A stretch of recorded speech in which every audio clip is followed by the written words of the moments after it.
Anda menyaksikan Kompas Bisnis, Saudara, bersama saya Yan Rahman. Saudara, setelah menangkap Presiden Venezuela Nicolas Maduro, Presiden Amerika Serikat Donald Trump memastikan negaranya akan mengendalikan Venezuela. Tindakan Trump mendapatkan kecaman internasional. Pakar industri minyak bilang tujuan operasi militer Amerika Serikat di Venezuela adalah kontrol geopolitik dan kontrol ekonomi atas bahan mentah di kawasan Amerika Latin.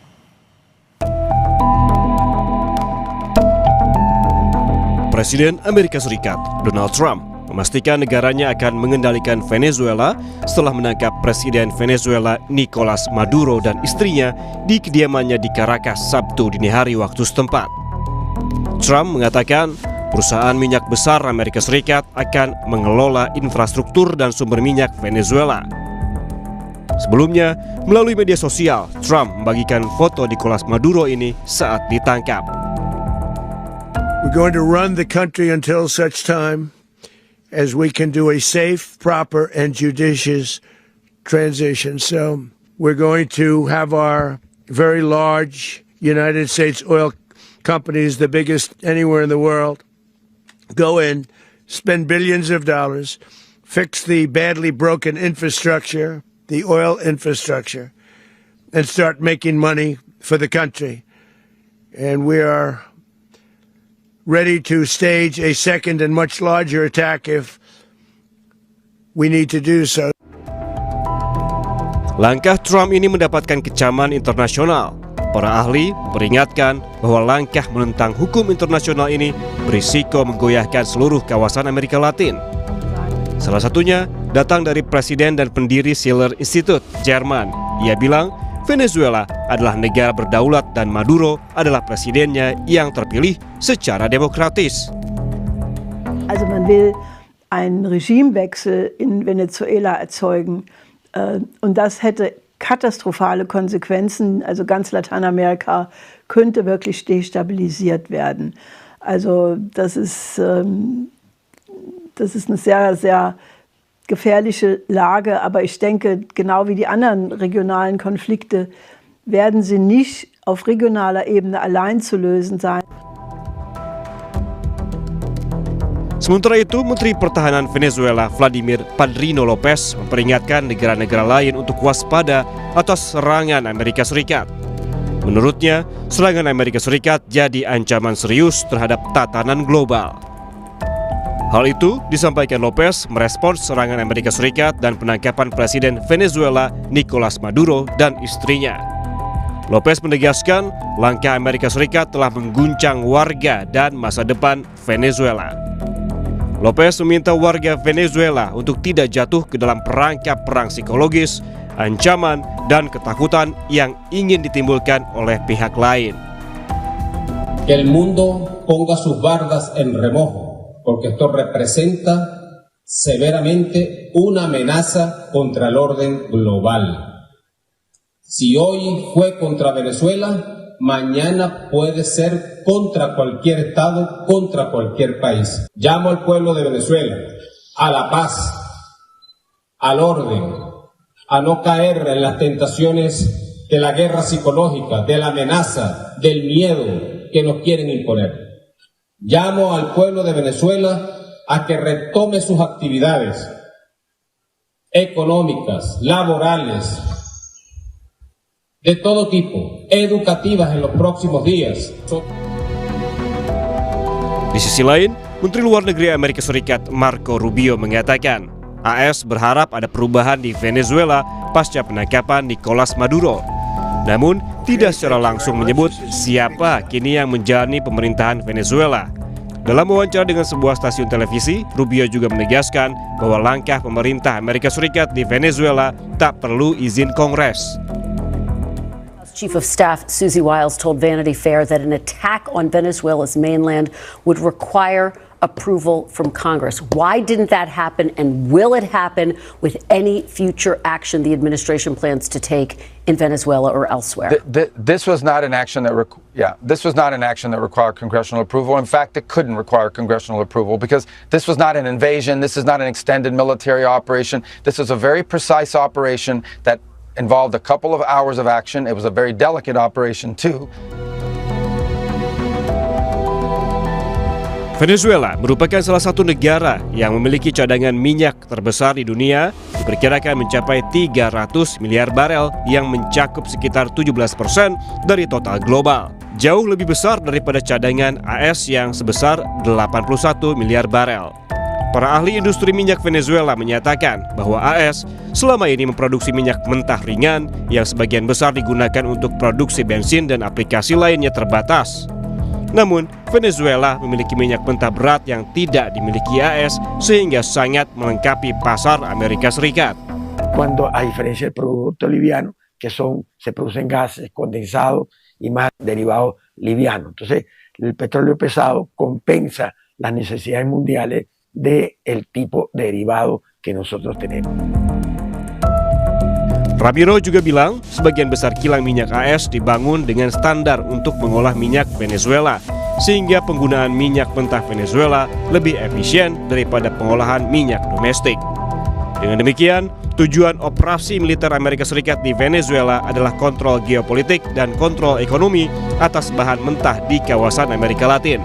Selama ini, kebijakan pemerintah Maduro telah menentang kepentingan Amerika Serikat. Maduro menganjurkan penguatan nasionalisasi sumber daya energi dan mempertahankan sikap anti-AS, menentang campur tangan dan tekanan eksternal. Hal ini menyulitkan Amerika Serikat untuk secara langsung mengendalikan ladang minyak Venezuela, menentukan produksi dan tujuan ekspor, atau memasukkan minyak Venezuela ke dalam cadangan energi yang dapat dikendalikan. Sebelumnya, pasukan militer Amerika Serikat menyerang fasilitas militer di Venezuela pada Sabtu dini hari waktu setempat. Rentetan deru ledakan tersebut terlihat dari ibu kota Venezuela. Pasca penangkapan Maduro, Gedung Putih membagikan sejumlah foto menunjukkan Presiden AS Trump memantau langsung serangan ke Venezuela.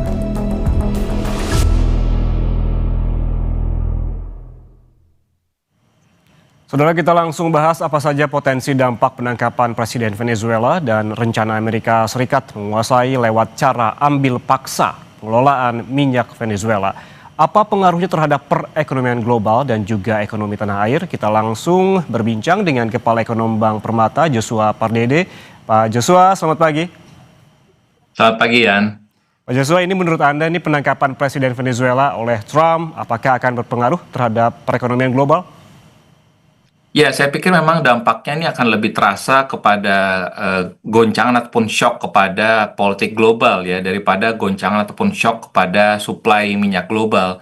Karena kalau kita lihat berita-berita menyampaikan bahwa operasi militer yang dilakukan dan yang dilakukan oleh Amerika Serikat, ini Maduro sudah dibawa ke New York dan juga untuk proses hukum, dan Amerika menyatakan bahwa akan menjalankan Venezuela untuk sementara ya, untuk mendorong ketidakpastian arah kebijakan dan juga risiko balasan diplomatik perekonomian global. Biasanya akan muncul lewat perubahan suasana dari pelaku pasar. Jadi kalau kita melihat dari saat ini kondisi di pelaku pasar sendiri cenderung akan menahan investasi dan dia akan mencari aset-aset yang lebih aman dan akan lebih selektif lagi untuk menaruh dananya di negara-negara berkembang.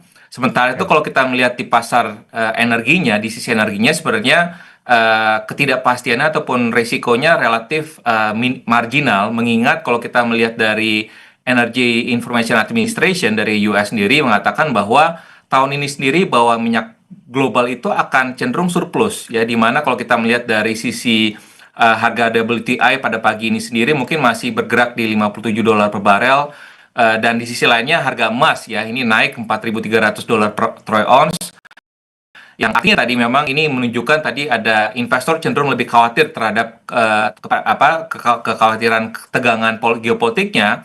Dan sebenarnya tadi yang kami sampaikan bahwa dampaknya kepada pasokan global minyak global sebenarnya cenderung relatif marginal, karena pasokan minyak global sendiri ini dari 2,26 juta per barel per hari hingga 2026 ini, sehingga artinya kalau kita lihat produksi global di 2026 ini bisa mencapai 100 juta per barel per hari dan juga konsumsinya 105 juta per hari. Jadi artinya memang ini belum ada kecenderungan shock ataupun kekhawatiran dari si pasokan global dari minyak global. Namun karena memang kalau kita lihat dari sisi pasokan global minyak globalnya sendiri pun juga masih bisa di-cover ya oleh produsen lainnya seperti Amerika Serikat, Arab Saudi dan juga Rusia. Oke, berarti artinya ini secara global ataupun minyak dunia masih terbilang marginal begitu pengaruhnya, lebih ke ketegangan geopolitiknya. Tapi kalau kita sebagai bisa menjelaskan secara sederhana begitu, tadi sempat dijelaskan juga di materi sebelumnya terkait dengan Trump yang bilang akan mengendalikan cadangan minyak Venezuela. Ada yang disebut minyak berat dan juga minyak ringan. Selama ini Amerika Serikat disebut lebih memiliki minyak ringan, sementara Venezuela minyak berat. Kalau kita mempertimbangkan hal demikian, sebetulnya apa untung ruginya bagi Amerika Serikat dengan menguasai cadangan minyak dari Venezuela? Ya, memang karena Venezuela sendiri kan tadi sampaikan bahwa memiliki cadangan yang cukup cadangan minyak berat itu sekitar 303 miliar barel. Namun memang mayoritas berkadar sulfur tinggi dan juga yang mahal, dan ini diolah memang membutuhkan teknologi ya dan juga fasilitas khusus sebelum menjadi bahan baku kilang pada umumnya. Ya, artinya memang menguasai cadangan ini tidak otomatis ya, semuanya ini akan menambah pasokan cepat ke pasar. Artinya memang perlu ada proses lagi. Artinya dan itu juga perlu juga adanya kelancaran logistik ekspor. Dan di sisi lainnya, bila Amerika Serikat benar menempatkan perusahaan migasnya untuk memimpin pemulihan proses produksinya, tentunya ini ada insentif strategis juga bagi Amerika Serikat karena kilang di pesisir Teluk Amerika Serikat ini dinilai cocok untuk minyak berat Venezuela ya, artinya sehingga memang mereka bisa mengamankan rantai pasokan yang sesuai dengan kebutuhan kilang. Namun langkah kendali mereka ini bisa mengamankan rantai pasokan yang sesuai dengan kebutuhan bisa berisiko ya, ini akan memicu perlawanan politik ya, sengketa aset dan juga kontrak ya, dan juga ini akan bisa mendorong juga persepsi bahwa penggunaan kekuatan sepihak ini akan menjadi lebih lazim, dan ini justru akan tadi menambah ketidakpastian sistem global dan juga dapat menekan juga risk appetite dari pasar keuangan global sendiri. Kalau tadi Anda menyebutkan Pak Joshua terkait dengan dampak langsung terhadap harga minyak yang belum terlihat hingga saat ini karena memang tadi ada kondisi yang surplus dan sebagainya. Lalu bagaimana dengan jangka panjang apabila kondisi ini terus berkelanjutan? Tapi tahan dulu jawabannya Pak Joshua, sesaat lagi kita kembali, tetaplah bersama kami di Kompas Bisnis.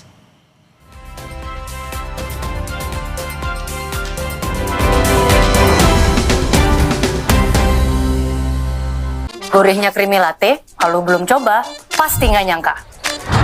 Yang belum coba, Pasti nggak nyangka.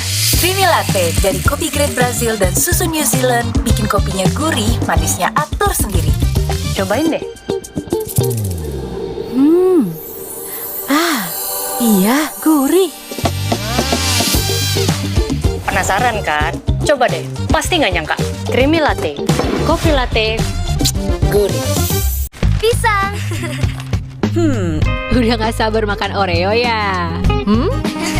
Gini caranya makan Oreo. Diputar, Dijilat, dicelupin. Gurihnya creamy latte, kalau belum coba, pasti nggak nyangka. yang belum coba, Pasti nggak nyangka. Creamy latte dari kopi grade Brazil dan susu New Zealand bikin kopinya gurih, manisnya atur sendiri. Cobain deh. Iya, gurih. Penasaran kan? Coba deh, pasti nggak nyangka. Creamy latte, kopi latte, gurih. Banyak yang sudah membuktikan Aqua terasa sejuk meski tanpa didinginkan. Diproses dari air pegunungan dalam aquifer yang terlindungi, kaya akan mineral alami. Aqua, hadirkan kesejukan badan dan pikiran. Presiden Prabowo Subianto memberikan gelar pahlawan nasional ke 10 tokoh dalam rangka memperingati Hari Pahlawan Nasional. Dapatkan update berita terkini.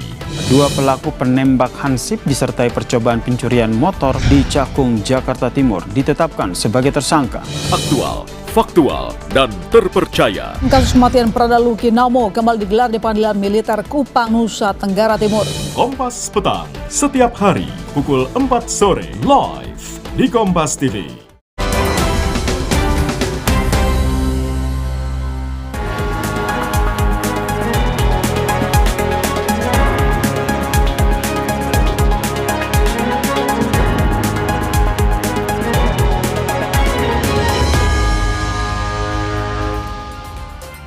Anda masih bersama kami di Kompas Bisnis, Saudara, dan kita lanjutkan perbincangan bersama Kepala Ekonom Bank Permata, Joshua Pardede, soal dampak ekonomi pasca penangkapan Presiden Venezuela Nicolas Maduro dan juga istri oleh Presiden Amerika Serikat Donald Trump. Pak Joshua, tadi kita sempat terpotong gitu terkait dengan pertanyaan dampak langsung terhadap harga minyak yang masih belum terlihat. Lalu bagaimana dengan jangka panjang apabila memang kasus ini berkepanjangan? Ya, saya pikir memang kalau kita lihat dari jangka panjang ini, skenario jangka panjangnya tentu ini akan sangat dipengaruhi oleh skenario politik dan juga kemampuan Venezuela untuk menormalkan produksinya, ya, bukan hanya sekedar tadi cadangan minyak global di atas kertasnya. Dan kalau kita melihat dalam hal skenario yang paling optimisnya, stabilisasi politik memang diharapkan bisa tercapai dan juga aturan sektor migasnya bisa dibuka kembali bagi dan lalu juga produksi bisa pulih lagi bertahap, ya, menuju sekitar 2,5 juta per barel dalam beberapa tahun ke depan. Dan juga salah satu perkiraan juga menyebutkan bahwa pemulihan itu akan berpotensi juga menurunkan harga minyak global, ya, sekitar 4%, seiring tadi tambahan pasokan untuk meningkatkan juga pasokan ataupun memperlebar surplus dari globalnya sendiri. Namun juga memang kita juga perlu mengantisipasi juga bagaimana aliran investasi dan juga pemulihan produksi ini dapat juga memakan waktu berbulan-bulan, ya, karena atau juga mungkin bisa bertahun-tahun karena tadi butuh jaminan keamanan, kepastian aturan, dan juga perbaikan infrastruktur, kerangka penerimaan negara yang juga make sense bagi investor sehingga akan bisa masuk ke berinvestasi. Sebaliknya kalau kita melihat tadi kalau transisi politiknya ini mandek atau tidak atau malah jadi berubah menjadi perebutan kekuasaan, artinya pasar minyak global ini akan cenderung kembali akan menilai bahwa gangguan Venezuela ini akan menjadi sebagai isu pinggiran, artinya sehingga dampaknya pada harga minyak mentah global pun juga tetap akan relatif kecil. Sementara tadi ketidakpastian geopolitiknya ini tetap akan bisa menekan pasar keuangan global, khususnya pasar keuangan domestik kita. Oke, kemudian Pak Joshua, ini ada klaim begitu dari Presiden Amerika Serikat Donald Trump yang menyebutkan bahwa perombakan industri minyak Venezuela yang dipimpin oleh Amerika ini akan membuat Venezuela jadi pemasok minyak yang lebih besar di masa depan. Menurut Anda ini bagaimana? Ya, saya pikir ini bisa saja benar, tapi memang syaratnya berat dan juga waktunya panjang, ya. Jadi kalau kita melihat memang tadi, kalau dalam hal produksi Venezuela sendiri kan 3,5 juta barrel per hari, dan juga ini sudah merosot, ya, merosot hingga di tahun 2023 itu 742 ribu per barrel per hari. Artinya memang kontribusinya terhadap produksi global pun juga relatif kecil, ya, dibandingkan dengan Arab Saudi, Iran, dan juga Irak. Namun memang kalau kita lihat di atas kerusakan kapasitas sifat dari minyak Venezuela ini kan tadi memang sangat berat, ya, artinya biaya ekstraksinya dan juga pengolahan tingginya ini membutuhkan fasilitas pengolahan khusus, ya, sehingga tadi pemulihannya tidak hanya soal mengebor lebih banyak saja, tapi juga membangun juga fasilitas-fasilitas untuk peningkatan mutu dari minyak mentah tersebut itu sendiri. Artinya memang tadi butuh juga investasi yang besar juga, ya. Artinya kalau tadi dibutuhkan di tahun 90-an saja itu angkanya saja 58 miliar US dollar. Artinya kalau kita present visualkan saat ini mungkin nilai investasi sangat besar sekali. Artinya memang pun juga tentunya investasi besar dan juga mungkin juga akan ada risiko, ya, artinya muncul juga kekosongan kekuasaan, perlawanan dari kelompok bersenjata, korupsi juga yang menggerogoti legitimasi pemerintahan baru, sehingga memang proyek dari pemulihan migas di Venezuela ini bisa tertahan, ya, meski memang kalau misalkan tadi ada investasi besar yang sudah diumumkan. Jadi tetap saja bahwa akan ada risiko sekalipun memang ada investasi akan masuk dalam perusahaan-perusahaan minyak di Venezuela. Pak Joshua, Anda menyinggung terkait dengan pemulihan produksi minyak Venezuela yang diperkirakan memerlukan waktu yang lama dan juga biaya yang sangat besar begitu. Dihitung-hitung begitu dari yang saya baca, biaya yang dibutuhkan diperkirakan mencapai 58 miliar dolar Amerika Serikat. Artinya ini perlu waktu dan juga modal yang besar bagi AS untuk mendapatkan keuntungan. Apakah ini sepadan menurut Anda? Ya, tentunya di balik latar belakang Trump sendiri, kembali lagi kalau kita melihat dari apa yang sudah dilakukan dari trade war dan juga dengan pengambil alihan ataupun dari operasi militer Trump sendiri untuk menangkap Maduro dan juga mengambil alih dari kilang minyaknya Venezuela sendiri. Ini tentunya memberikan indikasi bahwa Amerika Serikat akan menguasai kembali lagi ya produksi minyak mentahnya Venezuela, tapi tentunya kembali lagi ini risikonya cukup besar ya. Namun karena kembali lagi kalau kita melihat tadi mengapa Venezuela ini dikira di assess dari Amerika sendiri cocok, karena tadi kalau kita melihat dari sisi di pesisir Teluk Amerika Serikat ini insentifnya memang strategis ya buat Amerika, karena tadi kilang-kilang di pesisir Teluk Amerika Serikat ini cocok dengan minyak beratnya Venezuela. Jadi memang itu mungkin yang menjadi untuk tadi mengamankan kembali lagi rantai pasok yang sesuai dengan kebutuhan kilangnya di Amerika Serikat sendiri. Jadi artinya ini juga mungkin akan ada pertimbangan yang berat juga buat Amerika Serikat. Tapi tentunya kembali lagi ini harus risiko yang lainnya ini harus juga dipertimbangkan juga oleh pemerintah Amerika Serikat ke depannya. Oke, apabila kilang minyak Venezuela ini menghasilkan minyak yang lebih banyak lagi, kalau kita mengacu pada harga minyak global saat ini yang sudah rendah kemarin begitu dan hari ini juga turun, artinya apabila minyak Venezuela juga semakin optimal begitu cadangannya, apakah ini juga akan berpotensi terus menurunkan harga minyak global? Ya, kalau kita melihat memang dari sisi tadi ya harganya dalam jangka pendek ini dampaknya mungkin tidak terlalu besar karena tadi pasokan minyak global sendiri pun juga masih bisa tercover ya oleh anggota OPEC sendiri dan karena masih surplus surplus globalnya itu masih cukup besar. Artinya selama tidak ada lonjakan permintaan ataupun tidak terjadi pemangkasan global, produksi global yang signifikan, tentunya masih terjadi surplus sehingga ini tidak memberikan tekanan kepada ataupun tidak terjadi mendorong kenaikan harga minyak global. Namun kembali lagi tadi yang sudah kami sampaikan bahwa kalau kita melihat dalam jangka menengah panjangnya tentunya ini akan sangat dipengaruhi tadi oleh bagaimana perkembangan politik di Venezuela sendiri ya, dan juga tadi bagaimana proses pengembangan investasi kilang minyak di Venezuela sendiri ke depannya. Karena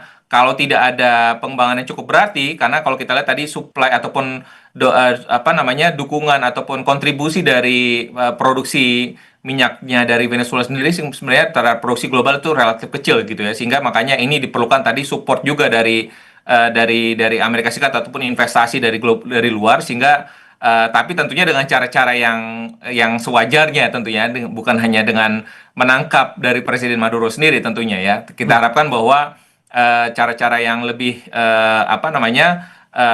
wajar, yang lebih manusiawi yang harusnya bisa diterapkan oleh Presiden Trump, karena juga tadi cekaman juga sudah banyak dilakukan ya oleh Eropa, oleh Malaysia dan juga beberapa presiden lainnya. Tentunya ini menjadi tantangan baru juga untuk inisiatif Amerika untuk mengakuisisi kilang minyak Venezuela ke depannya. Oke, Pak Joshua, apabila tadi kita membahas terkait dengan apa dampak terhadap global, kemudian apakah ini juga akan berdampak secara langsung dan tidak langsung terhadap perekonomian Indonesia? Ya, kalau kita melihat tadi di pasar domestik sendiri, kita sudah melihat bahwa kemungkinan akan ada short term shocks ya di dalam pasar keuangan domestik kita ya, karena tadi akan ada kecenderungan bahwa global investor akan mencari aset-aset yang cenderung lebih aman, safe haven asset, dan akan cenderung mungkin akan mengurangi beberapa aset-aset berisiko terutama di pasar negara berkembang, dan tentunya ini akan cukup mempengaruhi juga pasar mata uang Asia dan juga negara berkembang pada hari ini.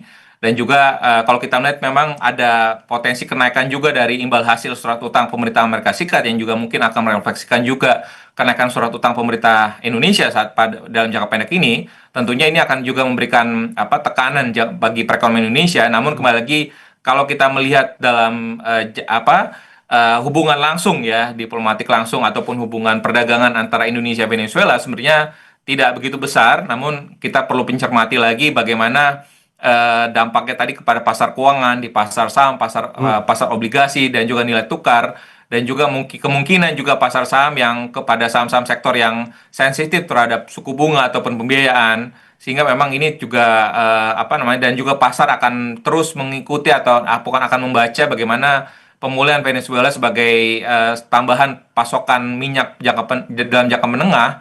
Ini akan menjadi sentimen untuk mendukung aset-aset berisiko ke depannya. Ya, meskipun memang tentunya ini akan masih diwarnai juga oleh ketidakpastian arah kebijakan Amerika Serikat selama di bawah pemerintahan Presiden Trump. Oke, ini kalau kita lihat pasar saham juga baru dibuka 12 menit lalu. Kita belum bisa mengecek bagaimana pergerakannya begitu yang terbaru seperti apa dan juga apakah betul-betul berpengaruh terhadap pasar saham di Indonesia, karena memang pengumuman dari ataupun tindakan dari Amerika Serikat ini terjadi pada hari Sabtu lalu di mana pasar saham Indonesia ini masih tutup begitu. Proyeksi Anda akan seperti apa terutama di pasar saham? Ya, kalau kita melihat pembukaan pagi ini sebenarnya dibuka sedikit menguat ya, surprisingly ya. Karena tadi mungkin ada dampaknya cenderung tidak begitu besar. Namun kita perlu mencermati juga bagaimana dampaknya kepada pasar obligasi yang tadi kami sampaikan bahwa imbal hasil surat utang pemerintah Indonesia di pagi ini naik 4 basis point. Lalu juga kita melihat dari sisi nilai tukar rupiah pun juga kecenderungannya pun juga melemah tipis pada perdagangan pada pagi ini ya ke level 16.734 per dolarnya, sehingga memang tentunya risiko di geopolitik di Amerika bagian selatan ini tentunya masih akan menjadi tantangan ataupun risiko di awal tahun ini, dan juga risiko di geopolitik di Asia Timur tentunya ini tetap akan menjadi geopolitical risk buat pasar keuangan global dan juga pasar keuangan domestik di tahun ini, sehingga tentunya pasar akan terus mencermati tentunya dari risiko globalnya masih akan tetap menjadi isu sentralnya, dan tanpa juga mengindahkan juga tantangan ataupun challenge dari ekonomi domestik kita. Ya, ini juga harus kita cermati juga bagaimana pemerintah merespon dari gejolak globalnya ini, dan juga bagaimana arah-arah dari kebijakan moneternya untuk merespon pergerakan dari nilai tukar rupiah ke depannya di tengah ketidakpastian geopolitik yang masih tetap ada di awal tahun ini. Oke. Terakhir, Pak Joshua, menurut Anda apa antisipasi yang perlu dilakukan oleh pemerintah kita jika tindakan Amerika Serikat ini berimbas kemana-mana ataupun berlaku secara jangka panjang? Ya, tentunya perlu adanya bantalan fiskal terhadap shock ataupun guncangan di dalam energi, dan juga tentunya menyiapkan mekanisme penyesuaian, tentunya termasuk juga menyiapkan mekanisme ya seandainya what if ya, kalau misalkan terjadi penyesuaian harga BBM itu mungkin last optionnya, dan juga bantuan yang tepat sasaran khususnya bagi yang membutuhkan ya, masyarakat berpenghasilan rendah, agar tadi lonjakan dari biaya hidup ini tidak memukul kelompok rentan dan ketika tadi harga minyak dunia ini meningkat cukup signifikan. Yang kedua tadi adalah memperkuat ketahanan dari nilai tukar rupiah ya, tadi memperkuat koordinasi kebijakan dari bank sentral juga pemerintah, menjaga kecukupan devisa, likuiditas, serta juga memperkuat juga komunikasi kebijakan yang konsisten ya, agar tadi gejolak di sentimen ini tidak berubah menjadi kepanikan. Yang ketiga tadi adalah mengurangi kerentanan struktural pada impor energi dengan mempercepat juga efisiensi konsumsi dan juga memperbaiki tata kelola dan juga investasi energi domestik, dan juga memperkuat cadangan operasional. Karena memang kalau kita lihat ketergantungan impor ini membuat tadi setiap ada gejolak global ini cepat akan masuk ke dampaknya kepada inflasi dan juga APBN kita. Yang terakhir adalah bagaimana pemerintah juga dapat memperdalam basis investor domestik di pasar keuangan kita, agar tadi setiap ada gejolak terjadi ini pasar kita ini dengan penyangga domestiknya bisa lebih kuat dan lebih stabil untuk karena kalau kita ditopang oleh investor domestik tentunya resiliensi dari pasar keuangan kita dan juga perekonomian kita akan lebih kuat lagi untuk bisa mendukung pertumbuhan ekonomi kita yang lebih berkelanjutan lagi ke depannya. Oke, ada beberapa hal yang bisa dimaksimalkan tadi terkait juga dengan investasi, disebutkan oleh Pak Joshua, ada bantalan fiskal, perkuat nilai tukar rupiah, dan juga mengurangi ketergantungan terhadap impor. Terima kasih Kepala Ekonom Bank Permata Joshua Parede atas waktunya bersama kami di Kompas Bisnis pagi ini. Sehat selalu. Saudara, jangan kemana-mana, Sapa Indonesia Pagi akan kembali sesaat jeda dengan informasi polisi menangkap terduga pelaku pembunuhan anak politisi PKS di Cilegon, Banten yang disebut polisi sebagai spesialis pencuri rumah mewah. Apa motifnya? Jangan lewatkan, seusai jeda kami kembali.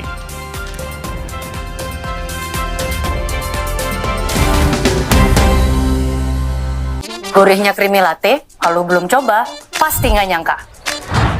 Yang belum coba, Pasti nggak nyangka. Creamy Latte dari kopi grade Brazil dan susu New Zealand bikin kopinya gurih, manisnya atur sendiri. Cobain deh. Iya, gurih. Penasaran kan? Coba deh, pasti nggak nyangka. Creamy latte, coffee latte, gurih. Banyak yang sudah membuktikan Aqua terasa sejuk meski tanpa didinginkan. Diproses dari air pegunungan dalam aquifer yang terlindungi, kaya akan mineral alami. Aqua, hadirkan kesejukan badan dan pikiran. Gurihnya creamy latte, kalau belum coba, pasti nggak nyangka. yang belum coba, Pasti nggak nyangka. Creamy Latte dari kopi grade Brazil dan susu New Zealand bikin kopinya gurih, manisnya atur sendiri. Cobain deh. Iya, gurih.